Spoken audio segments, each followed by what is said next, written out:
الله أكبر الله أكبر الله أكبر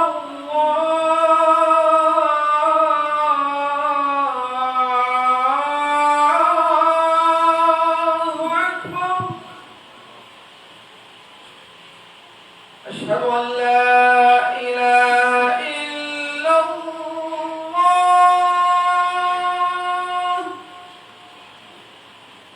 أشهد أن لا إله إلا الله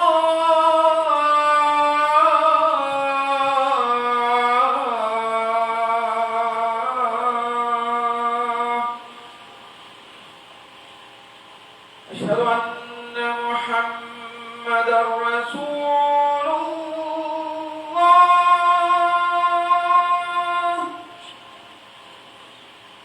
أشهد أن محمدا رسول الله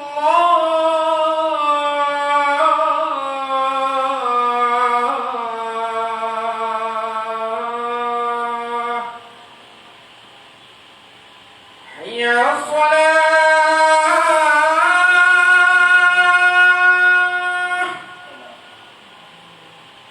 حي على الصلاة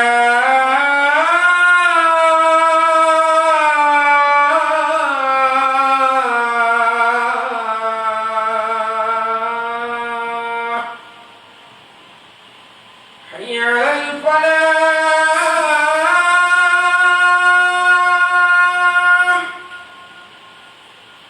حي على الفلاح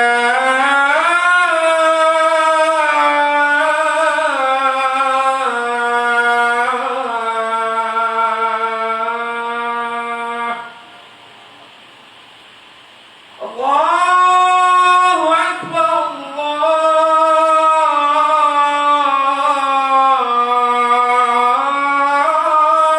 الله أكبر لا إله إلا الله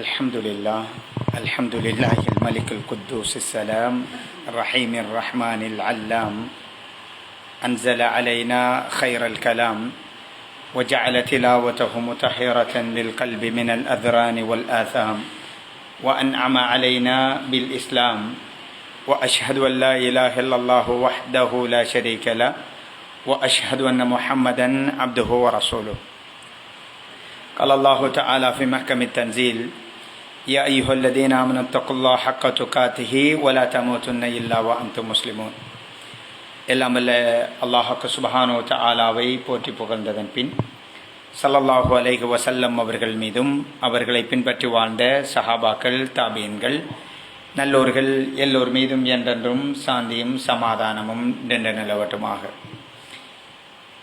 கண்ணியமிகு சகோதரர்களே, அல்லாஹு தஆலா இந்த உலகத்தில் பல கோடான படைப்புகளை படைத்திருக்கிறார். ஆனால் எல்லாவற்றையும் ஒரே தரத்தில் இறைவன் ஆக்கவில்லை. அல்லாஹு தஆலா மனிதர்களை படைத்துவிட்டு அவர்களில் மிகச்சிறந்தவர்களாக ரசூல்மார்களை நபிமார்களை ஆக்கினார். பூமியை படைத்துவிட்டு புனித பூமிகளாக மக்கா மதீனா நகரங்களை அல்லாஹு தஆலா ஆக்கினான். சுவர்க்கங்களை படைத்துவிட்டு அதில் உயர்ந்த சுவனமாக ஜன்னத்துல் ஃபிர்தௌஸை அல்லாஹு தஆலா ஆக்கினான். உணவுகளை படைத்துவிட்டு ஜம்சம் நீரை பரக்கத் பொருந்திய ஒரு நீராக இறைவன் ஆக்கினான். அதே போன்று காலத்தை படைத்த இறைவன் அதிலே மிக மிகச் சிறந்த காலமாக பொற்காலமாக ரமலான் மாதத்தை இறைவன் ஆக்கியிருக்கிறார். அப்படியான ஒரு மாதத்தை தான் இன்ஷா அல்லாஹ் ஒரு சில தினங்களில் நாங்கள் அடைய இருக்கிறோம். இந்த மாதத்தில் முழு நன்மைகளையும் உடல் ஆரோக்கியத்தோடு சந்தித்து அல்லாஹு தஆலா கபூல் செய்த ஒரு ரமலான் மாதமாக இறைவன் இம்மாதத்தை ஆக்க வேண்டும் என்ற பிரார்த்தனைகளோடு, சகோதரர்களே, ரமலான் மாதம் ஏன் சிறப்பிக்கப்பட்டது? ரமலான் மாதத்தால் அல் குர்ஆனுக்கு சிறப்பு வந்ததா, அல் குர்ஆனால் ரமலான் மாதத்திற்கு சிறப்பு வந்ததா? ஏனைய மாதங்களை போன்ற ஒரு மாதம்தான் ரமலானுடைய மாதம். ஆனால் ஏன் அதிலே இவ்வளவு சிறப்புகள் வந்தன என்றால், குர்ஆனில் அல்லாஹ் சொல்கிறான், ஷஹ்ரு ரமலான் அல்லதி உன்சில ஃபீஹில் குர்ஆன். ரமலானுடைய மாதம் அது அல் குர்ஆன் இறக்கப்பட்ட மாதம் என்று இறைவன் சொல்கிறான். ரசூல் ஸல்லல்லாஹு அலைஹி வஸல்லம் அவர்களுக்கு அல் குர்ஆன் 23 ஆண்டுகளாக காலையிலும் மாலையிலும் மழை காலமும் வெயில் நேரமும் இரவும் பகலும் என்று சந்தர்ப்ப சூழ்நிலைகளுக்கு ஏற்றால் போல் இறக்கப்பட்டது. ஆனால் இந்த வசனத்தில் அல்லாஹ் சொல்கிறான், ரமலான் மாதத்தில் இறக்கப்பட்டது என்று சொல்கிறான். இன்னா அன்ஸல்நாஹு ஃபீ லைலத்தில் கத்ர். லைலத்துல் கத்ருடைய இரவிலே நாங்கள் அதை இறக்கினோம். லைலத்துல் கத்ருடைய இரவு என்பது ரமலானில் இறுதில் 10 ஒற்றைப்பட்ட இரவுகள். லைலத்துல் கத்ருடைய இரவில் தான் ரமலான் மாதத்தில் இருக்கிற ஒரு இரவு 1000 மாதங்களை விட சிறந்தது. இந்த மாதத்தின் புனிதங்களை பாருங்கள், குர்ஆனால் தான் அந்த புனிதம் வந்தது, வேறு ஒரு காரணம் கிடையாது. ஒரு இரவு 8 மணித்தியாலம் 10 மணித்தியாலம் கொண்ட ஒரு இரவு 1000 மாதங்களை விட சிறந்தது. 1000 மாதங்கள் அல்ல, அதை விட சிறந்தது. 1000 மாதங்களை கணக்கிட்டாலே 83 ஆண்டுகள். அதிலே ஒருவர் அமல் செய்வதற்கு பாக்கியம் கிடைத்தல் என்பது 5 மணித்தியாலம் 8 மணித்தியாலங்கள் எங்களுடைய ஆயுளை தாண்டிய ஒரு பாக்கியம். 83 ஆண்டுகள்.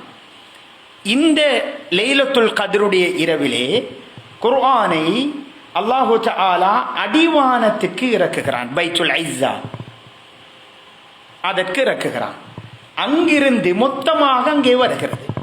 அங்கிருந்து ஸல்லல்லாஹு அலைஹி வஸல்லம் அவர்களின் தேவைக்கு சூழலுக்கு ஏற்றால் போல் அல்லாஹு தஆலா இறக்கிக் கொண்டே இருக்கிறான்.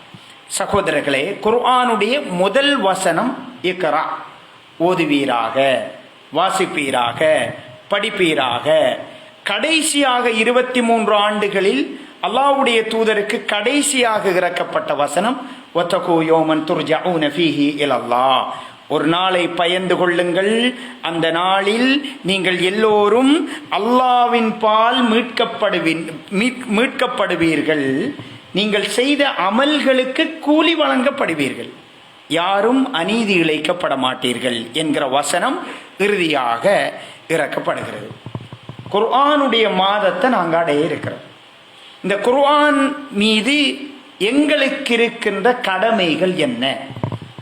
குர்ஆனை நானும் நீங்களும் எந்த இடத்தில் வைத்து பார்த்து கொண்டிருக்கிறோம்? ஸல்லல்லாஹு அலைஹி வஸல்லமும் சஹாபாக்களும் தாபியீன்களும் இதை எந்த ஸ்தானத்தில் வைத்தார்கள்? சகோதரர்களே, மூசா அலைஹிஸ்ஸலாம் அவர்கள் ஃபிர்அவுன் கடல் பிளந்து அல்லாஹு தஆலா கரை சேர்க்கிறார். உலகமாக அதிசயம். அதற்கு நன்றி கடனாக அவர்கள் நோற்றது ஒரு நோன்பு, ஆஷுரா நோன்பு. அல்லாஹ் அல் குர்ஆனை தந்துவிட்டு ஒரு மாதம் நோன்பு நோற்க சொல்கிறான். அப்படி என்றால் உலகமாக அதிசயம் கடல் பிளந்தது. அதற்கு முன்னாடியும் நடக்கவில்லை அப்படி ஒரு நிகழ்வு, அதற்கு பிறகும் நடக்கவில்லை. அதற்கு ஒற்றை நோன்பு. குர்ஆன் வேதத்தை தந்த ரப்புல் ஆலமீன் ஒரு மாதம் நோன்பென்கிறான். அப்படி என்றால் இது அல்லாஹ்விடத்தில் எவ்வளவு பெருமதியான ஒரு அம்சம் அப்படிங்கிறத நாங்க புரிஞ்சு கொள்ளணும். மலக்குமார்களின் மிக பிரம்மாண்டமான படைப்பு ஜிப்ரீல் அலைஹிஸ்ஸலாம் அவர்கள் சுமந்து வந்தது. சகோதரர்களே, அல்லாஹ் குர்ஆன்ல சொல்றான், வ இன் தஉது நிஅமத்தல்லாஹி லா துஹ்ஸூஹா. அல்லாஹ்வுடைய நிஅமத்துக்களை நீங்கள் கணக்கிட்டால் உங்களால் கணக்கிட முடியாது என்று அல்லாஹ் சொல்றான். ஷரியாவிலே, மார்க்கத்திலே மிகச்சிறந்த ஷரியா ரசூலுல்லாஹ்வுடைய உம்மத்துக்கு கொடுக்கப்பட்டது. தூதர்களிலே மிகச்சிறந்த உச்சமான தூதரை எங்களுக்கு அல்லாஹு தஆலா தந்திருக்கிறார். அல்லாஹ் கொடுத்த வேதங்களில் மிகச் சிறந்த வேதத்தையும் நமக்கு தந்திருக்கிறான். அல்லாஹ் எங்கள் மீது கொண்ட அன்பு, எங்களை கண்ணியப்படுத்திய விதம், நாங்கள் குர்ஆனிய சமூகம், அதனால் கண்ணியப்படுத்தப்பட்டோம். கண்ணியமிக்க சகோதரர்களே, இந்த வேதத்தோடு எங்களுடைய தொடர்பு எப்படி இருக்கிறது? அம்ர்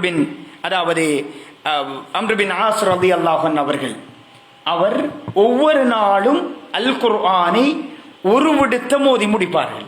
குர்ஆனை முழுவதும் அழகாக நேர்த்தியாக ஓதி முடிப்பதற்கு ஒரு 10 மணித்தியாலம் 11 மணித்தியாலம் தேவை என்றால், ஒரு நாளையில் ஒவ்வொரு நாளும் ஓதி முடிக்கக்கூடியவராக இருக்கிறார். ரசூல் ஸல்லல்லாஹு அலைஹி வஸல்லம் அவர்கள், இது உங்களுக்கு சுமை, இப்படி செய்ய வேண்டாம், மாதத்தில் ஒரு முறை ஓதி முடித்துக் கொள்ளுங்கள் என்று வழிகாட்டுகிறார்கள். அவர், யா ரசூலல்லாஹ், அதை விட அதிகப்படுத்த என்னால் முடியும்ங்கிறாங்க. அப்படி என்றால் நீங்கள் 2 முறை மாதத்தில் ஓதி முடித்துக் கொள்ளுங்கள் என்கிறாங்க. யா ரசூலல்லாஹ், அதை விட அதிகம் ஓத முடியும், 7 நாளைக்கு ஒரு முறை ஓதி முடித்துக் கொள்ளுங்கள். இல்லை யா ரசூலல்லாஹ், என்னால் அதை விட செய்ய முடியும் என்கிறாங்க. அப்படி என்றால் 3 நாளைக்கு ஒரு விடுத்தம் ஓதி முடித்துக் கொள்ளுங்கள் என்கிறாங்க. இந்த செய்தியை வைத்து உலமாக்கள் சொல்லுவாங்க, மாதத்தில் ஒரு முறைதான் அல்லாஹ்வுடைய தூதர் முதல் தெரிவாக சொன்னது. மாதத்தில் ஒரு முறை குர்ஆனை ஓதி முடித்தல் என்பது, ஒரு நாளைக்கு ஒரு ஜுஸ் ஓதி முடித்தல் என்பது ஒரு சுன்னா, ஒரு நபி வழி என்று சொல்லுவார்கள். கடைசியாக குர்ஆனை பார்த்து தொட்டு ஓதியது எப்போது? நாங்கள் சகோதரர்களே, ஃபேஸ்புக்கை ஒவ்வொரு நாளும் தொடுறோம், வாட்ஸ்அப் பார்க்கிறோம், இன்னொரு சோசியல் மீடியாக்கள் எல்லாமே பார்க்கிறோம். எல்லாமே ஒவ்வொரு நாளும் ஒவ்வொரு மணித்தியாலமும் ஒவ்வொரு வினாடியும் நடக்கின்றன. அல்லாஹ்வுடைய வேதம். நபிமார்களுக்கு முஅ்ஜிஸாக்களை அல்லாஹ் கொடுத்தான். எல்லா நபிமார்களுக்கும் முஅ்ஜிஸாக்களை கொடுத்தான். ஈசா அலைஹிஸ்ஸலாம் அவர்களுடைய சமூகத்தில் உச்சமாக இருந்தது வைத்தியம். அல்லாஹு தஆலா கண் பார்வையற்றவர்களை அவர் மூலம் குணப்படுத்தினார். மூசா அலைஹிஸ்ஸலாம் அவர்களுடைய காலத்தில் சூனியம், அல்லாஹ் அந்த ஆற்றலை மூசா அலைஹிஸ்ஸலாத்துக்கு கொடுத்தார். ரசூல் ஸல்லல்லாஹு அலைஹி வஸல்லம் அவர்கள் ஒட்டுமொத்த மனித குலத்திற்கும் அனுப்பப்பட்டார்கள். அவர்கள் சமூகத்தில் வைத்தியமும் சவால், சூனியமும் சவால், மொழி ஒரு சவால், இன்னொரு அறிவியல் ஒரு சவால், எல்லாவற்றையும் எதிர்கொள்கின்ற விதமாக அல்லாஹ் முஅ்ஜிஸாவாக அல் குர்ஆனை கொடுக்கிறார். அல் குர்ஆன் என்கிற வேதத்தை கொடுக்கிறார். கண்ணியமிக்க சகோதரர்களே, இந்த குர்ஆனோடு எங்களோட தொடர்பு எப்படி இருக்குது? நாங்கள் ஒரு வீடு கட்டுறது ஒரு இன்பம், அதற்காக உழைக்கிறோம், கஷ்டப்படுகிறோம், ஒவ்வொன்றையும் ரசித்து ரசித்து செய்கிறோம். ஒரு வாகனம் வாங்குவது ஒரு கனவு, அதிலே ஒரு இன்பத்தை உணர்கிறோம், அதை கஷ்டப்பட்டு துடைத்து அழகு பார்த்து வைத்துக் கொண்டிருக்கிறோம். ஒரு குழந்தை பாக்கியம் என்பது ஒரு சந்தோஷம், ஒரு மகிழ்ச்சி, ஒரு இன்பம், அதற்காக துவா செய்கிறோம். எவ்வளவெல்லாம் இந்த இன்பங்களில் கிடைக்கிற அந்த மன திருப்தி, மனதிலே கிடைக்கிற மகிழ்ச்சி குர்ஆனை ஓதுகின்ற பொழுது நமக்கு கிடைக்கிறதா? குர்ஆனிலே அல்லாஹு தஆலா சொல்கிறான், கிதாபுன் அன்ஸல்னாஹு இலைக முபாரக், பரக்கத் பொருந்திய ஒரு வேதத்தை உங்களுக்கு நாங்கள் தந்திருக்கிறோம் என்று அல்லாஹ் சொல்றான். பரக்கத், பரக்கத் கண்ணால பார்க்க இயலாது, எண்ண முடியாது, ஆனால் உணர முடியும். சிலர் அடிக்கடி சொல்வது, சிலருக்கு நிறைய பிள்ளைகள் இருப்பார்கள், எதற்கும் பிரயோஜனம் இல்லாமல் இருப்பார்கள். சிலருக்கு ஒரே ஒரு பிள்ளைதான் முழு குடும்பத்தையும் சுமந்து கொண்டிருப்பார். 10, 20, 15 பிள்ளைகளில் கொடுக்காத பரக்கத்தை அல்லாஹ் ஒரு பிள்ளையில் கொடுத்திருப்பான். சிலர் முழுவதும் உடல் ஆரோக்கியமாக இருப்பார், ஆனால் வாழ்க்கையில் எந்த முன்னேற்றமும் இல்லாமல் இருப்பார். சிலர் ஊனமுற்ற நிலையில் இருப்பார்கள், ஆனால் வாழ்க்கையில் மிக பெரும் அடைவுகளையும் சந்தோஷத்தையும் பெற்றிருப்பார்கள். ஆரோக்கியத்தில் கொடுக்காத பரக்கத்தை வருத்தத்தில், நோயில் அல்லாஹு தஆலா கொடுத்திருப்பான். அல்லாஹ் சொல்கிறான், இந்த பரக்கத்தை குர்ஆனில் வைத்திருக்கிறோம், இது பரக்கத் பொருந்திய வேதம் அப்படி என்று அல் குர்ஆனிலே சொல்கிறான். இந்த வேதத்தோடு நெருக்கமான தொடர்பு என்பது மிக மிக அவசியம். இந்த பரக்கத் குர்ஆனோடு நமக்கு கிடைக்கணும்டா எங்களோட கலைகள் பிடுங்கப்பட்டு எங்களுடைய கல்விலே ஒரு வெளிச்சம் வரணும். அல்லாஹ் இந்த சமூகத்தை கண்ணியப்படுத்தினதா சொல்றான். இறைவன் படைப்பிலே மிக பிரம்மாண்டமான உன்னதமான படைப்பு மனிதர்கள். இந்த மனிதர்கள் சில நேரம் அல்லாஹ் சொல்றான் ஃபஹிய கல் ஹிஜாரா, சில மனிதர்களின் கல்விரிக்கப்படியண்டா கற்பாறை போன்றது. அல்லாஹ் சொல்றான் இல்ல, அதை விட இறுகி பெய்து. கல்லுல இருந்து கூட சில கற்கள்ல இருந்து நீர் வீழ்ச்சி வருது, தண்ணி வடியுது. சில உள்ளம் இருக்கிறது அதை விட கடினமாகிவிட்டன. இன்னொரு வசனத்தில் அல்லாஹ் சொல்கிறான் மனிதர்களில் சிலர் இருக்கிறாங்க கால் உலாயிக்கல் அன்ஆம், கால்நடை போன்றவர்கள், ஆடு மாடு கழுதை போன்றவர்கள். அல்லாஹ் சொல்றான் அதோட நிப்பாட்டல, இல்லை அதை விட கேவலமானவர்கள். ஆடு மாடு ஒருத்தர் தொடர்ந்து வளர்க்கிறாரு, ஒரே இடத்துல மேய்ச்சலுக்குறாரு, ஒரே இடத்துல கற்றாரு. அந்த ஆடு மாடுகள் பழக்கி விட்டால் அதுவாக போய் அதுவாக வரும். அல்லாஹ் சொல்கிறான் மிருகங்கள் கூட ஒன்றை பழக்கி விடுகின்ற பொழுது, பயிற்றுவிக்கப்படுகின்ற பொழுது அது பழகி கொள்கின்றன. யானை சர்க்கஸ் காட்டுது, அது பழகி விடுகின்றன. மனிதர்களில் சிலர் இருக்கிறார்கள் அதை விட கேவலமானவர்கள். அப்படி என்று அல் குர்ஆனிலே அல்லாஹு தஆலா சொல்கிறான். இந்த மனோநிலையில் குர்ஆனை தொட்டால், இந்த மனநோய்களோடு குர்ஆனை ஓதினால் எங்கட மனசை தூய்மைப்படுத்தணும். தூய்மையான ஒரு நிலையில எங்கட குர்ஆன் எந்த அளவுக்கு பாருங்க. சில செய்திகளை ஹுதைஃபத் இப்னுல் யமான் ரலியல்லாஹு அன்ஹு அவங்க சொல்றாங்க, அல்லாஹ்வுடைய தூதரோடு ஒரு நாள் கியாமுல் லைல் தொழுக நான் தொழுதேன். முதலாவது ரக்காத் ரசூலுல்லாஹி ஸல்லல்லாஹு அலைஹி வஸல்லம் அவர்கள் சூரத்துல் ஃபாத்திஹாவை ஓதினாங்க ஒரு ரக்காத்தில். அதற்கு அடுத்ததாக சூரத்துல் பக்ராவை ஓதினார்கள், முழுவதும் முடிக்கிறாங்க. பிறகு சூரத்து நிசாவை ஓதினார்கள், முழுவதும் முடிக்கிறாங்க. பிறகு சூரா ஆல இம்ரானை ஓதுகிறார்கள். அல்லாஹ்வுடைய தூதர் ஓதினார்கள், நான் செவியேற்று அதிலே லகித்து போய் நின்று தொழுதேன் என்று சொல்றாங்க. இந்த 3 சூறாவும் கிட்டத்தட்ட 5.5 ஜுஸ், 5.5 ஜுஸை அல்லாஹ்வுடைய தூதர் தொழுகை நடாத்துகின்றார்கள். அந்த நபி தோழர்கள் இன்பமாக கேட்டிருக்கிறாங்க. இது ஆச்சரியமான விஷயம் அல்ல. 80களில் 90களில் 70களில் வந்த ஒரு சினிமா பாடல், ஒரு ஹராமான மியூசிக், இப்பொழுதும் பயணம் போகிற பொழுது அந்த பாடல் தேவைப்படுகிறது. லட்சம் விடுத்தம் செவியேற்றிருப்பார், முணுமுணுத்துக் கொண்டே செல்கிறார். அந்த பாடலின் தாக்கம் வருடங்கள் கலந்தும் கடந்தும் அவருடைய உள்ளத்தில் இருக்கிறது, அது தேவைப்படுகிறது. அவர் எந்த நேரமும் அதனோடு பயணிக்க வேண்டும் என்று விரும்புகிறாரு. அதுல ஒரு இன்பம் வருது. அல்லாஹ்வுடைய கலாம்ல, அல்லாஹ்வுடைய பேச்சிலே இந்த இன்பம் வராமல் இருக்கிறது என்றால் குர்ஆனுடைய அர்த்தங்கள் தெரியணும், குர்ஆனை சிந்திக்கணும். சின்ன சின்ன சூறாக்கள் கூட எங்களோடு என்ன பேச வருகிறான் அல்லாஹ் என்பது நமக்கு தெரியணும். கண்ணியமிக்க சகோதரர்களே, ஒரு செய்தியை பாருங்க. அதாவது ரசூல் ஸல்லல்லாஹு அலைஹி வஸல்லம் அவர்கள் சொன்னாங்க, அல்லாஹ் சொல்வதாக சொல்றாங்க, ஒரு அடியான் அல்ஹம்துலில்லாஹி ரப்பில் ஆலமீன், எல்லா புகழும் அல்லாஹ்வுக்கே, அகிலத்தை படைத்து பரிபாலித்து கொண்டிருக்கிற ரப்புக்குத்தான் எல்லா புகழும் என்று ஒரு அடியான் ஓதுகின்ற பொழுது அல்லாஹ் சொல்கிறான், என் அடியான் என்னை புகழ்கிறான். அல்லாஹ் மலக்குமார்கள்ட்ட சொல்றான். இரண்டாவது வசனம் அர் ரஹ்மானிர் ரஹீம் என்று சொன்னவுடன் அல்லாஹ் சொல்கிறான், என் அடியான் என்னை துதிக்கிறான். இந்த மனோ அல்லாஹ்வோடு நான் பேசுகிறேன், என்னுடைய ஓதலுக்கு அல்லாஹ் பதில் அளிக்கிறான் என்கிற மனோநிலையில் நாங்கள் ஓதிருக்கிறோமா? மாலிகி யௌமித்தீன் என்று சொல்கிற பொழுது என் அடியான் என்னை கண்ணியப்படுத்துகிறான்.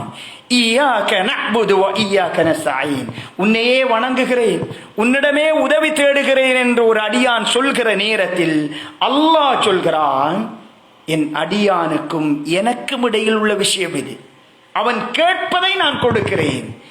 இந்த உணர்வோடு குர்ஆனுடைய திலாவத் நடைபெற்றால் சகோதரர்களே, நிச்சயம் பரக்கத் பொருந்திய அல் குர்ஆனுடைய வேதத்தை எங்களோட வாழ்நாள்ல துனியாவில் காண்போம்.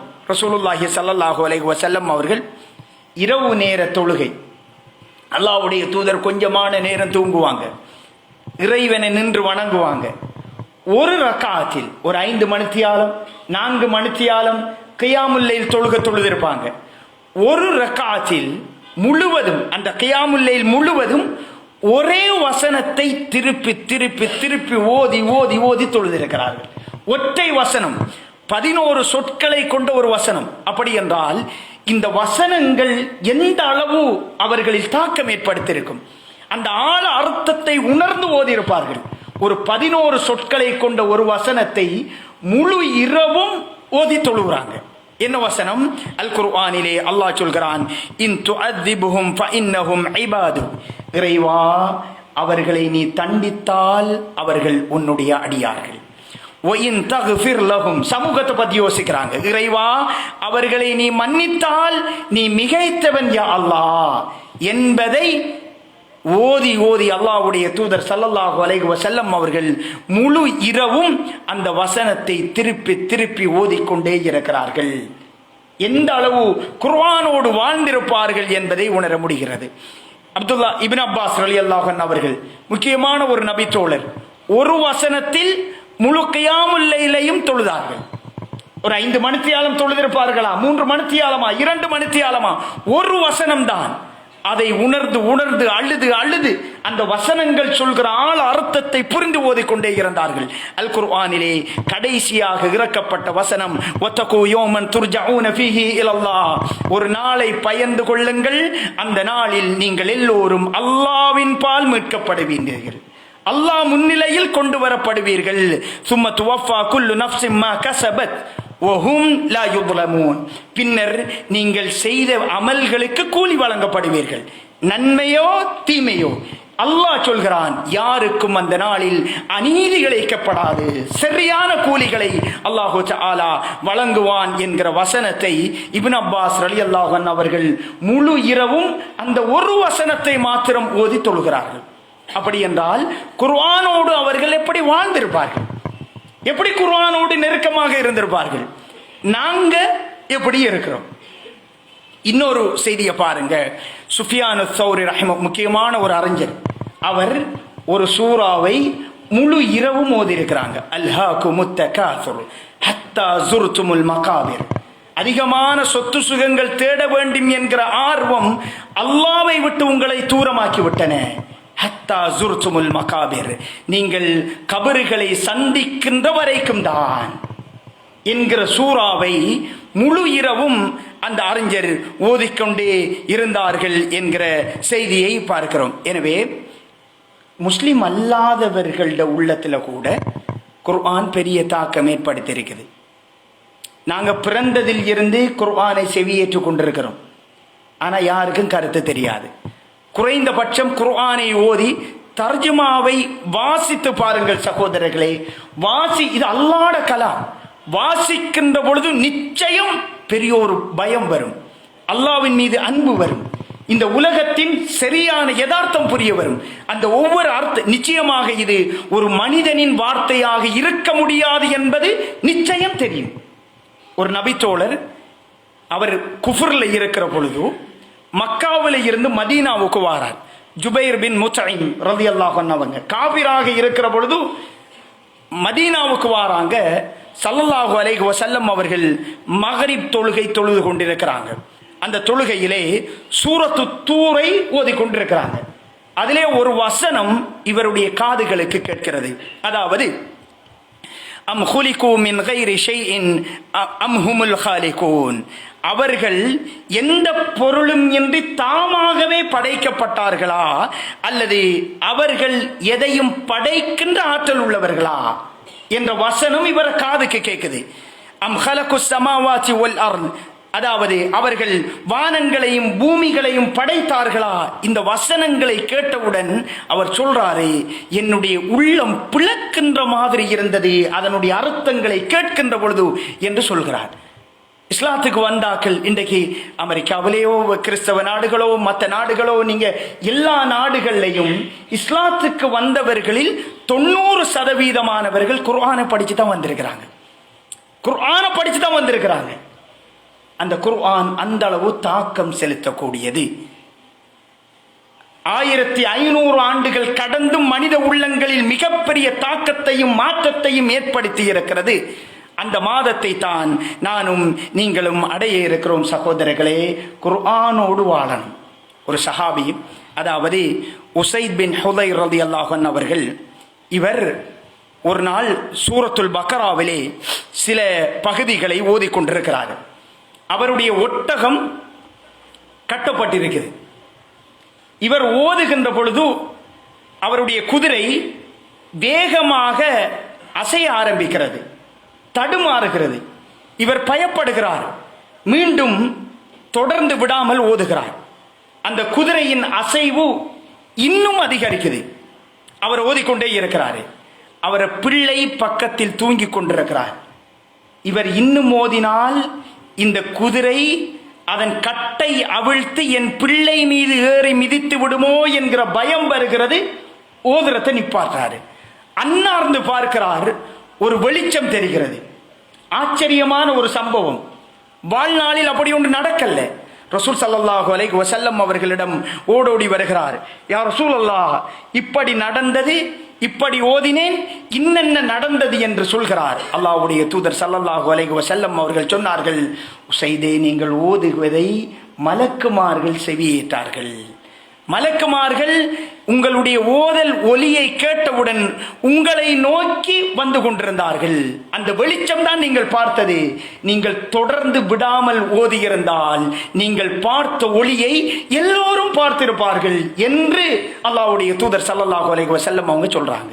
சகோதரர்களே, குர்ஆன் ஓதுகின்ற பொழுது மலக்குமார்கள் எங்களை சூழ்ந்து வாராங்க.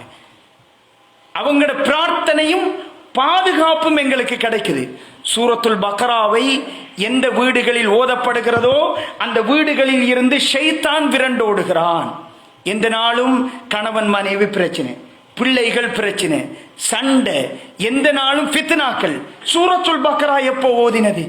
என்ற வீடுகளில் கடைசியாக நான் ஓதியது எப்பொழுதும், என் மனைவி ஓதியது எப்பொழுதும், என் பிள்ளைகள் ஓதியது எப்பொழுதும்? எதுவுமே கிடையாது. ஷைத்தான் விரண்டோடுகிறான் என்று ஸல்லல்லாஹு அலைஹி வஸல்லம் அவர்கள் சொன்ன செய்தியை பார்க்கிறோம். இன்னொரு வசனத்தில் அல்லாஹ் சொல்கிறான், ஒமன் நஅரத அன் திக்ரி ஃபஇன்ன லஹு மஈஷத்தன் லன்கா. யார் யாரெல்லாம் எங்களுடைய திக்ரை புறக்கணிக்கிறாரோ, எங்களுடைய நினைவுகளை விட்டும் தூரமாகிறார்களோ, அவர்களுக்கு இந்த துனியாவில் நெருக்கடியான வாழ்வுண்டு என்று அல்லாஹு தஆலா குர்ஆன்ல சொல்றான். நெருக்கடியான வாழ்வு. குர்ஆன் இந்த திக்ருல்லாஹ், அல்லாஹ்வின் நினைவுக்கு இப்னு அப்பாஸ் ரலியல்லாஹு அன்ஹு அவர்கள் விளக்கம் சொல்கிற பொழுது அது குர்ஆனை தான் குறிப்பிடுகிறது என்று சொல்றாங்க. குர்ஆனை விட்டு யார் தூரமாகிறாங்களோ அவங்களுக்கு துனியாவிலும் ஆகிரத்திலும் நெருக்கடியான வாழ்வு உண்டு. நாளை மறுமையிலே கண் பார்வையற்றவர்களாக எழுப்பப்படுவார்கள் என்றால் குர்ஆனில் அல்லாஹ் சொல்கிறான். குர்ஆனை விட்டு தூரமாக ஃபித்னாக்கள் எல்லா வகையிலும் வந்து கொண்டிருக்கும். அல்லாஹ் இந்த உலகத்துல எங்களுக்கு கிடைச்ச பெருமதியான சொத்து, உன்னதமான உச்சமான மிகப்பெரிய சொத்து அல்லாஹ் அடக்கலாம். என்னை ஜெயிக்கிற 100 கோடி, என்னை ஜெயிக்கிற பிள்ளைகள், எனக்கு கிடைச்சிருக்கிற பெயர், எனக்கு கிடைச்சிருக்கிற பட்டம், இது எல்லாவற்றையும் விட அல்லாஹ் எனக்கு செய்த மிகப்பெரிய நிஅமத், அருள் அல்லாஹ்வுடைய கலாம், அவனுடைய கலாம். ஒரு எழுத்து 10 நன்மை. அலிஃப் லாம் மீம் என்பது 30 நன்மை, 10க்குரியதல்ல. அப்படியான ஒரு வேதம் தான் எனக்கு கிடைச்சிருக்குது. கண்ணியமிக்க சகோதரர்களே, ரசூல் ஸல்லல்லாஹு அலைஹி வஸல்லம் அவர்கள் சொல்றாங்க, மஸலுல் லதி யக்ரஉல் குர்ஆன் வ ஹுவ ஹாஃபிதுன் லஹு. யார் குர்ஆனை மனனம் செஞ்சு ஓதுறார், அழகா ஓதுறாரு, இவர் மலக்குமார்களுடைய அந்தஸ்து. ரசூலுல்லாஹ் சொல்றாங்க, இவர் அந்தஸ்து எப்படி என்றா மலக்குமார்கள் அந்தஸ்துல இருப்பார். யார் யாரெல்லாம் குர்ஆனை திக்கி திக்கி கஷ்டப்பட்டு ஓதுகிறார்களோ அவர்களுக்கு 2 கூலி. ஒன்று, குர்ஆனை ஓதியது என்பதற்காக ஒரு கூலி. இரண்டாவது, கஷ்டப்பட்டு ஓதினாரே, விடாமல் தொடர்ந்தாரே, அதற்கு ஒரு கூலி. 2 கூலிகள் என்று ஸல்லல்லாஹு அலைஹி வஸல்லம் அவர்கள் சொன்னார்கள். எனவே கண்ணியமிக்க சகோதரர்களே, இந்த குர்ஆனோடு எங்களுக்கு நெருக்கமான ஒரு தொடர்பை ஏற்படுத்துவதுதான் இந்த ரமலானில் முக்கியமான ஒரு முதன்மையான ஓர் அம்சம் என்பதை நாங்கள் தெளிவாக புரிந்து கொள்ள வேண்டும். அதே போன்று இன்னும் ஒரு விஷயம், அதாவது இந்த ரமலானிலே எங்களுக்கு குர்ஆனோடு நெருக்கமான தொடர்பை ஏற்படுத்துகின்ற அதே நேரத்தில் இரவு நேரத்தோடு எங்களுடைய நெருக்கம் அதிகமாகணும், அல்லாஹ்வோடு எங்களுடைய நெருக்கம் அதிகமாகணும். ரசூலுல்லாஹி ஸல்லல்லாஹு அலைஹி வஸல்லம் அவர்கள் சொன்னார்கள், மிம்பரிலே ஏறுகின்ற பொழுது 3 விடுத்தம் ஆமீன் சொன்னாங்க. சஹாபாக்கள் கேட்டாங்க, யா ரசூலல்லாஹ் ஏன் ஆமீன் சொன்னீங்க? அல்லாஹ்வுடைய தூதர் அதில் ஒரு செய்தி சொல்றாங்க. ஜிப்ரீல் அலைஹிஸ்ஸலாம் அவர்கள் என்னிடம் வந்து சொன்னார்கள், ரமலான் மாதத்தை ஒருவர் அடைந்தும் அவர் பாவங்கள் மன்னிக்கப்படவில்லை என்றால் அவர் நாசமாகட்டும் என்று ஜிப்ரீல் அலைஹிஸ்ஸலாம் அவர்கள் சொல்ல நான் ஆமீன் சொன்னேன். அப்படி ஒரு விஷயம்ங்கிறாங்க. எனவே சகோதரர்களே, இந்த ரமலான் மாசம் விசேஷமான ஒரு மாசம். அல்லாஹ்வுடைய தூதர் இரவு நேரத்தை ஹயாத்தாக்கி இருக்கிறாங்க. அல்லாஹ்வுக்காக மொத்தமாக கொடுத்திருக்கிறாங்க. இரவு நேரம் அல்லாஹ் அடிவானத்துக்கு இறங்கி வர்றது யாரு? ரப்புல் ஆலமீன் வந்து சொல்றான், என் அடியார்களே நீங்க கேளுங்க, தர்றதுக்கு நான் தயாராக இருக்கிறேன். பாவ மன்னிப்பு கேளுங்கள், மன்னிப்பதற்கு தயாராக இருக்கிறேன். உங்களை நான் நெருங்கி வந்திருக்கிறேன். அல்லாஹ் எங்களை அழைக்கின்ற நேரம், அந்த நேரத்தில் நாங்கள் உறங்கிக் கொண்டிருந்தல் என்பது எவ்வளவு பெருமதியான ஒரு நேரத்தை தவற விடுகிறோம் அப்படிங்கிறத புரிஞ்சு கொள்ளணும் கண்ணியமிக்க சகோதரர்களே. எனவே இந்த ரமலானிலே நாங்கள் இரவு நேரத்தை ஹயாத்தாக்கணும். இப்னு உமர் ரலியல்லாஹு அன்ஹு அவர்கள் ஒரு சந்தர்ப்பத்தில் ஒரு கனவு காண்றாங்க. அந்த கனவுல 2 மலக்குமார்கள் அவரை பிடிச்சி நரகத்தின் பால் இழுத்துக்கு போறாங்க. திடுக்கிட்டு எழும்புறாங்க, யா அல்லாஹ் இந்த நரகத்தில் இருந்து என்னை பாதுகாரண்டு அச்சத்தோடு எழும்புறாங்க. எழும்பி ஆயிஷா நாயிட்ட வந்து சொல்றாங்க, அல்லாஹ்வுடைய தூதர்கிட்ட இதை கேட்டு விளக்கத்தை சொல்லுங்க. ரசூல் ஸல்லல்லாஹு அலைஹி வஸல்லம் அவர்கள் சொல்கிறார்கள், இப்னு உமர் இரவு நேரத்தை தொழக்கூடியவராக இருந்தால் அவர் பாதுகாப்பு பெறுவார். இரவு நேர தொழுகை நரக விடுதலைக்கான அடிப்படையான ஓர் அம்சம் அப்படி என்பதை அல்லாஹ்வுடைய தூதர் ஸல்லல்லாஹு அலைஹி வஸல்லம் அவர்கள் சொல்கிறார்கள். எனவே சகோதரர்களே, இந்த ரமலான் ஒரு புனிதமான ஒரு ரமலானாக மாறணும். உண்மையில் எங்களில் மாற்றம் நிறைந்த ஒரு ரமலானாக மாறணும் என்றா, வளமையாக 30 வருஷம் ரமலானை சந்திச்சுட்டு இருக்கிறோம். நம்ம 40 வருஷம் சந்திச்சிருக்கிறோம். வளமையா நாங்கள் செய்கிற வேலை எல்லாமே எங்களுடைய நீயத்துக்கள் போலியாக அமைகிறதோ என்ற ஒரு நீயத்தல் முஃமின் அப்லக் மின் அமலிஹி. ஒரு முஃமினுடைய நீயத் அமலை விட பெருமதியானது. உண்மையான ஒரு நீயத்தை நாங்கள் வச்சா அதை செய்யாம மௌத்தானா கூட கூலி இருக்குது. நான் அப்படி செய்யணும் அப்படி செய்யணும் என்று அல்லாஹ்வை முன்னிலைப்படுத்தியா அல்லாஹ் தூய்மையான ஒரு உள்ளத்தோட ஒரு நீயத்து வைக்கிறோம், செய்யாம மௌத்தாகிட்டோம், அல்லாஹ் கூலியை தருவான். உண்மையான நீயத்தை நிறைவேற்றுவதற்கு அல்லாஹ் உதவி செய்வான். ஆனா வளமையாக நாங்கள் என்ன பண்ணிக்கிறோம், ரமலான் வரும், ஒரு வீட்டுக்கு வர விருந்தாளி தான், முதல் நாள் நல்லா கவனிப்போம், ஃபர்ஸ்ட் நாள் ஒரு 2 ஜுஸ் ஓதுவோம், 3 ஜுஸ் ஓதுவோம், பள்ளி நிறைஞ்சு வழியும், பாதணிகள் எக்கச்சக்கமா தெரியும். விருந்தாளி 2-3 நாள் தொடர்ந்து இருந்தால் கவனிப்பு கொஞ்சம் குறைஞ்சிரும். ரமலானும் ஒரு 8-10 ஆகிற பொழுது பள்ளி பழைய நிலைக்கு வந்துடும். 3 ஜுஸ் ஓதினவர் அந்த அன்னைக்கு குர்ஆனை தொட்டிருக்க மாட்டாரு.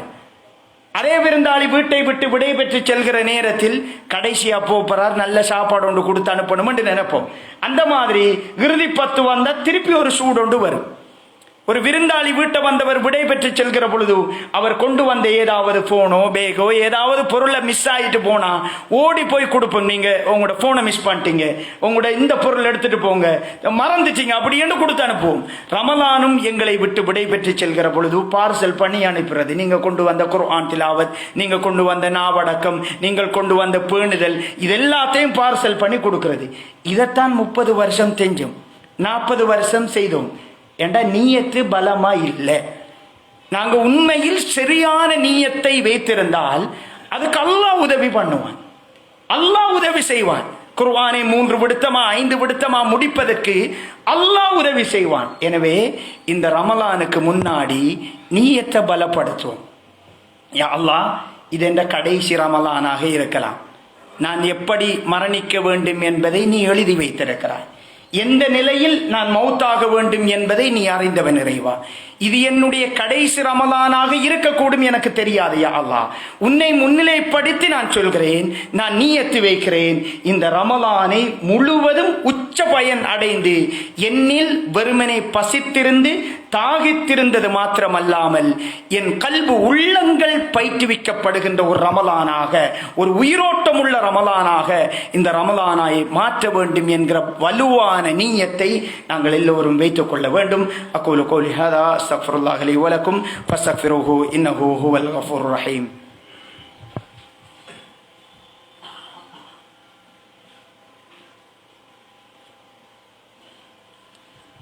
அல்ஹம்துலில்லாஹ் வஸ்ஸலாத்து வஸ்ஸலாமு அலா ரசூலில்லாஹ் முஹம்மது இப்னு அப்துல்லாஹ். அம்மா பஅத். கண்ணியமிக்க சகோதரர்களே, அக்கரைப்பற்றில் ஒரு சில தினங்களுக்கு முன்னாடி ஒரு வீதி விபத்து, ஒரு சகோதரர் மௌத்தாகி இருந்தால் அல்லாஹு தஆலா அவருடைய கபரை விசாலப்படுத்த வேண்டும், அவருடைய உறவுகளுக்கு பொறுமையை கொடுக்க வேண்டும் என்கிற பிரார்த்தனைகளோடு ஒரு நிகழ்வு சம்பவங்கள் மீண்டும் மீண்டும் பேசப்படுவதென்பது அவ்வளவு பொருத்தமானதல்ல. ஆனால் சில படிப்பினைகள் எங்கள் எல்லோருக்கும் அவசியமானது. குர்ஆனில் அல்லாஹு தஆலா ஒவ்வொரு நிகழ்வுகளிலும் அறிவுடையோருக்கு படிப்பினை உண்டு என்று குர்ஆனில் சொல்கிறான். அந்த வகையிலே சில செய்திகளை நாங்கள் புரிந்து கொள்ள வேண்டும். முதலாவது ஓர் அம்சம், அல்லாஹ்வுடைய கலா, நாங்கள் எங்களுடைய தாயுடைய வயிற்றில் இருக்கிற பொழுதே எல்லாம் எழுதப்பட்டிருக்கிறது. அதை நம்பிய சமூகம் எது நடந்தாலும் விருப்பு வெறுப்புகளை தாண்டி அந்த கலாவை நாங்கள் ஏற்றுக்கொள்ள வேண்டும். அது எதுவாகவும் இருக்கலாம். இரண்டாவது ஒரு முக்கியமான ஒரு விஷயம், குழந்தை வளர்ப்பென்பது, பிள்ளைகள் வளர்ப்பென்பது பெரும் சவாலாக மாறியிருக்கிறது. அது ஆன்மீக சூழலில் இருக்கிற பிள்ளைகளுக்கும் அதே சவால் தான், இன்னும் ஒரு சூழலில் இருக்கிற பிள்ளைகளுக்கும் பெரும் சவால் தான். இந்த தலைமுறை ஒரு வித்தியாசமான தலைமுறை. பெற்றோர்கள், முந்திய பெற்றோர்கள் எதிர்கொண்ட சவால்களை விட மிக கடினமான சவால்களை எதிர்கொள்கிறார்கள் என்பது உண்மை. அதே நேரத்தில் ஒரு சில விடயங்களை நாங்கள் மறந்துவிடக் கூடாது. ஒரு பருவத்தை அடைந்த பிறகு அவர்களை நெறிப்படுத்த முயற்சி செய்வதை விட சிறு வயதில் இருந்து அவர்களை நெறிப்படுத்துதல் என்பது மிக மிக அவசியமானது. பெற்றோர்கள் எல்லோரும் அதற்கு தியாகம் செய்யணும். எல்லோருமே இப்படியான நிகழ்வுகளை யாரும் விரும்ப மாட்டார்கள். அதற்கு எதிராக பல உபதேசங்களை நிச்சயம் செய்திருப்பார்கள், அதில் மாற்று கருத்தே கிடையாது. ஆனால் அது நீண்ட நாள் தொடர்ச்சியாக சிறு வயதில் இருந்து வழங்கப்பட வேண்டும். ரசூலுல்லாஹி ஸல்லல்லாஹு அலைஹி வஸல்லம் அவர்கள் அவருடைய பேர குழந்தை சிறிய வயது தவழ்கின்ற பருவம், பள்ளியிலே ஜகாத்துல் ஃபித்ர் ஈத்தம்பழம் குமிக்கப்பட்டிருக்கிறது. சிறிய குழந்தை அந்த பழத்தை சாப்பிடுவதில் குற்றமும் கிடையாது. அந்த குழந்தை அந்த பழத்தை எடுத்து சாப்பிட்ட பொழுது அல்லாஹ்வுடைய தூதர் பார்க்கிறார்கள், ஓடி சென்று அதை வாயில் இருந்து வெளியேற்றி இது நமக்கு சொந்தமானதல்ல என்பதை பதிவு செய்கிறார்கள். சுப்ஹானல்லாஹ். இந்த பயிற்சி, இந்த அணுகுமுறை நீண்ட காலம் வீட்டுச் சூழலில் நடந்தால்தான் ஒரு நல்லதொரு அவுட்புட்டை பார்க்கலாம். அப்படி இல்லாவிட்டால் வெறுமனே உள்ளே செலுத்துதலும் வெளியே வருதலும் என்கிற ஒரு சூழல் தான் இருக்கும். அதே போன்று தயவு செய்து பிள்ளைகளை இந்த மெட்டீரியல் திங்ஸ் கொடுத்து சந்தோஷப்படுத்தணும் என்று நினைக்காதவங்க. அவனுக்கு ஒரு போனை வாங்கி கொடுக்கணும், அவனுக்கு ஒரு கட்டாயம் அவசியமானது தான், தேவையானது தான். அதற்கென்று ஒரு தேவையான வயது இருக்கும், அதற்கென்று தேவையான ஒரு பருவம் இருக்கும். அதை பயன்படுத்தக்கூடிய பக்குவ மனோநிலை அவருக்கு வந்திருக்க வேண்டும். இந்த விஷயங்கள் எல்லாமே இருக்குது. ஃபாத்திமா ரலியல்லாஹு அன்ஹா அவர்கள் ரசூல் ஸல்லல்லாஹு அலைஹி வஸல்லம் அவர்களிடம் பணியாளர் உதவிக்கு கேட்கிறாங்க. ரசூலுல்லாஹ்விடம் பணியாளர்கள் இருக்கிறாங்க, அடிமைகள் பிடிக்கப்பட்டிருக்கிறாங்க. தன் மகளுக்கு ஒன்றை கொடுத்திருக்கலாம், கை புண்ணாகிட்டு அல்லாஹ்வுடைய தூதர் கரங்களை பிடித்து விட்டு மகளுக்கு சொல்றாங்க, மகளே, பணியாளர்களை விட மிகச்சிறந்த ஒன்றை உங்களுக்கு கற்றுத்தரட்டுமா? நீங்கள் தூங்குகின்ற பொழுது 33 தரம் சுப்ஹானல்லாஹ், 33 தரம் அல்ஹம்துலில்லாஹ், 34 தரம் அல்லாஹு அக்பர் என்று சொல்லிவிட்டு தூங்குங்கள். அது பணியாளரை விட சிறந்தது அப்படி என்று கற்றுக் கொடுக்கிறாங்க. பாய்லர்ஸ் கோழி மாதிரி வளர்க்கணும் என்று பிள்ளைகளை நினைக்கல. பிள்ளைகளுக்கு நிச்சயம் கஷ்டங்கள் தெரிய வேண்டும். கஷ்டங்கள் தெரியாத பிள்ளைகள் வலிகளை சுமக்க மாட்டார்கள், பொறுப்புகளை ஏற்க மாட்டார்கள், பொறுப்புணர்வோடு நடக்க மாட்டார்கள் என்பது எல்லோராலும் ஏற்றுக்கொள்ளப்பட்ட ஒரு விடயம். எனவே நாங்கள் எல்லோரும் நல்லா வரணும் என்று தான் அதை செய்கிறோம். ஆனால் அதற்கான முன்னாயத்தங்கள் சூழல்களை உருவாக்கிட்டு பொருத்தமா பொருத்தமில்லையா சாத்தியங்களை பார்த்துவிட்டு அது தொடர்பாக யோசிக்க வேண்டும். கண்ணியமிக்க இந்த இளம் தலைமுறைகளை பொறுத்த வரைக்கும் பொறுமை இழந்த ஒரு சமூகமாக மாறிக்கொண்டிருக்கிறாங்க. அவங்கள்ட்ட மாஷா அல்லாஹ் நிறைய கட்டித்தனங்கள், எங்களிடம் இல்லாத பல முயற்சிகள், புரிதல்கள் எல்லாமே இருக்கின்றன. இந்த தலைமுறையின் வேகம் எந்த அளவுக்கு இருக்கிறது என்றால், ஒரு சிறியதொரு வீடியோ வரும், அது டவுன்லோட் பண்ண கொஞ்சம் தாமதமான அதை பார்க்கவே மாட்டாங்க.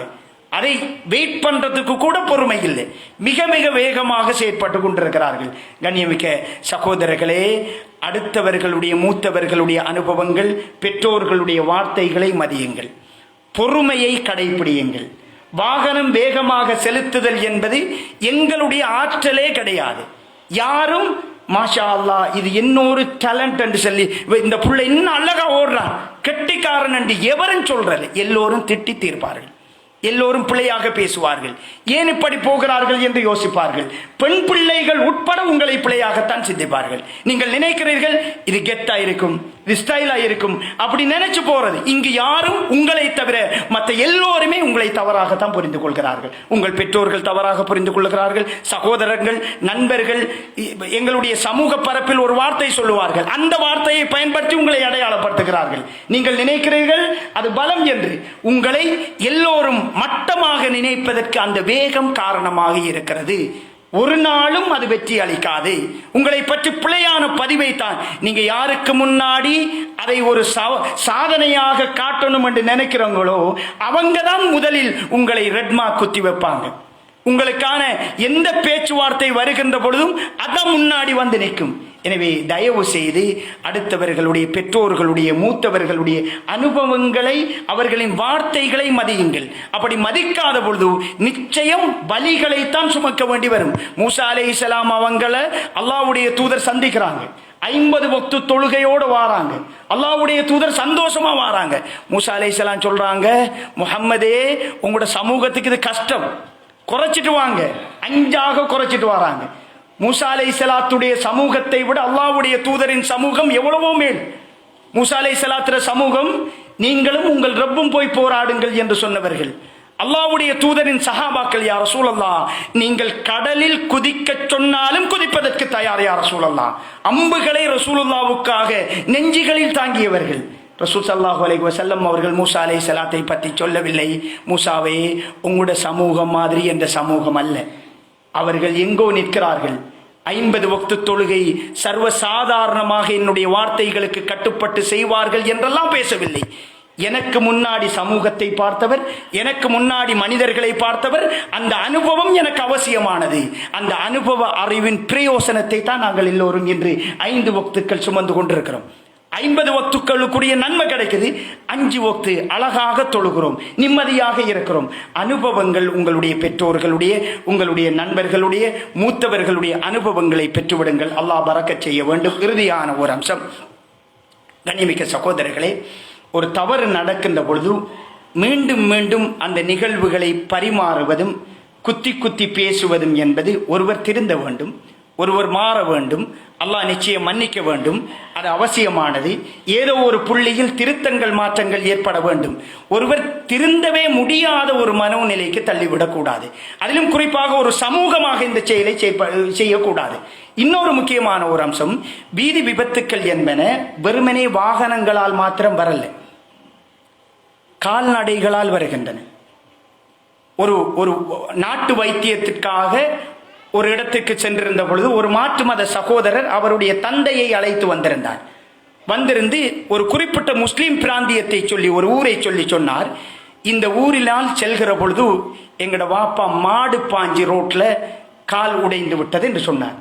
அழகாக பேசிக் கொண்டிருந்தார். வைத்தியம் முடிந்து விடை பெற்று செல்கிற பொழுது சொன்னார், உங்களோட சமூகம் ரோட்டில் தானே மாடு மேய்க்கிற, எங்கட அம்பார டவுனை பாருங்கோ, மாட்டை எப்பயாவது பார்த்துருக்கிறீங்களான்னு கேட்டார். பாதைக்கென்று சில ஹக் இருக்குது, அந்த ஹக்கை கொடுக்கணும். கட்டாயம் பிரதேச சபை, மாநகர சபை இது தொடர்பாக தயவு தாட்சண்யம் இன்றி நடவடிக்கை எடுக்கணும். இங்க வாழ்வாதார உதவிகள் கொடுக்கப்படுகின்றன, டிஎஸ் ஆஃபீஸில் கொடுப்பாங்க, ஆனா மாடை கொண்டு போய் பிடிக்கணும் பிரதேச சபை, மாநகர சபை.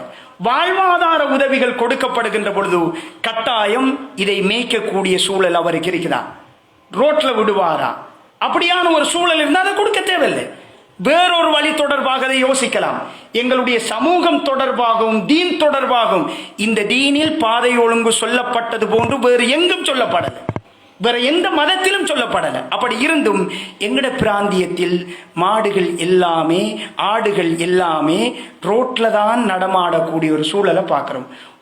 ஒரு சமூகமாக நாங்கள் பிழையான ஒரு நடவடிக்கையை செய்து கொண்டிருக்கிறோம் என்பதை அடையாளப்படுத்துகிற ஒரு செயல். இதுக்கு எதிராக யார முகத்தாச்சினையும் பார்க்க தேவையில்லை, யார பதுவாவும் இதுல சேராது, நன்மை தான் கிடைக்கும். அதிகாரிகள், முக்கியஸ்தர்கள் இதுல நடவடிக்கை எடுக்கணும். இதை நிறுத்துவதற்கான எந்த முயற்சிகள் எடுத்தாலும் இதுல வாழ்வாதாரத்தை தாண்டி ஒருத்தர் பாதிக்கப்பட்டா மிகப்பெரிய இழப்பு இருக்குது. எனவே கண்ணியமிக்க சகோதரர்களே, ஒரு சமூகமாக நாங்கள் எல்லோரும் உணர்ச்சி வசப்படுகிற அதே நேரத்தில் நியாயமாகவும் அழகான முறையிலும் யோசித்து இந்த இளம் தலைமுறையை வழிகாட்ட வேண்டிய, நெறிப்படுத்த வேண்டிய அம்சங்கள் என்பது ஒரு ஒற்றை உரையில் ஒரு கண்டன ஆர்ப்பாட்டத்தோடு முடிகின்ற ஒரு அம்சம் அல்ல. அது நீண்ட நாள் நாங்கள் எல்லோரும் சேர்ந்து பாடசாலைகள், பள்ளி வாயல்கள், தொண்டு நிறுவனங்கள் எல்லோரும் சேர்ந்து பணி செய்ய வேண்டிய ஒரு சூழல் இருக்கிறது. எல்லாம் வல்ல அல்லாஹ் ஜல்ல சுப்ஹானஹு வ தஆலா ஈமானோடும் இஸ்லாத்தோடும் இஹ்லாஸோடும் நம் அனைவரையும் வாழச் செய்வானாக. அக்கூலு கௌலி ஹாதா அஸ்தக்ஃபிருல்லாஹ் லி வ லக்கும் ஃபஸ்தக்ஃபிருஹு இன்னஹு ஹுவல் கஃபூர் ரஹீம்.